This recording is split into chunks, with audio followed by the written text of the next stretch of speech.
Of course, losing a spouse is extremely tough. Navigating the necessary steps after your partner dies only adds to the feelings of grief and loss, but there's a little known tax implication following the death of a spouse that can hit you right in the wallet. It is called the widow's penalty, and local financial professional Mark Triplett from Triplett-Westendorf Financial Group is here to tell us what it is and how to reduce all of the impact from that. So Mark, first off, can you explain just what the widow's penalty is?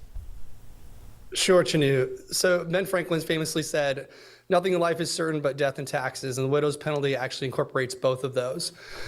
So typically, your income tax is based off of your income that you make. And a married couple filing jointly can have more income hit their household before they hit higher tax brackets. And generally, folks plan for retirement together. Married couples plan for their retirement years to be together, but ultimately one passes before the other, leaving the surviving spouse suddenly single. And when that happens, that surviving spouse is then subject to single file tax rates, which often are much lower, so you can hit those tax brackets much higher. A couple that's maybe enjoying a retirement based off of Social Security, perhaps some pension income and distributions from IRAs, 401ks, or other IOUs, the IRS, in a 12% tax bracket.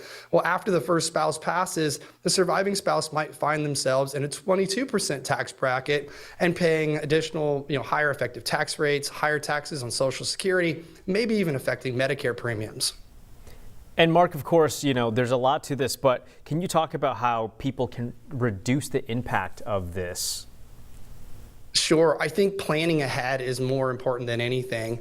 Looking at ways to spread your taxation throughout your lifetime. Right now, we have low tax rates because of the Tax Cuts and Jobs Act, but those are going to sunset in another 3 years.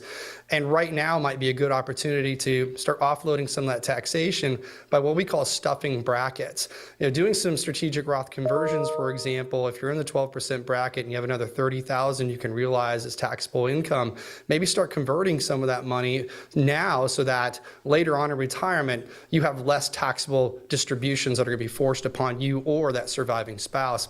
Also, optimizing Social Security is a great way to make sure that you have a large percentage of your income coming from government-backed, inflation-adjusted, and taxes-managed income sources. So we always recommend doing that. And then lastly, just making sure that your investments are allocated based on what we call proper asset location. What's the taxation of the investment? What's the taxation of the account that it lives in? And aligning those up so you're paying as little in taxes as possible. And Mark, for those who have a spouse who may have already passed, are you stuck paying the penalty? How does that work? So it's more difficult once a spouse has passed, but there are some things that we can do to help that surviving spouse minimize taxes, not just now, but into the future, and maybe try to avoid some of those widow penalties from materializing, or at least being as severe as they would otherwise without planning. And I'll leave you with this. If you have a spouse or yourself with a pension, or you have large amounts of pre-tax IRA money that you don't plan on using, really start to think 15, 20 years down the road how that might impact your taxes as a household, but also for the surviving spouse. All right, Mark, thank you so much. All good information there for those who may want to get in touch with you or have more questions. How can they get in touch with you? Just visit Triplett-Westendorf.com. You can find out about us, our process, and there are ways to contact us there if you have questions.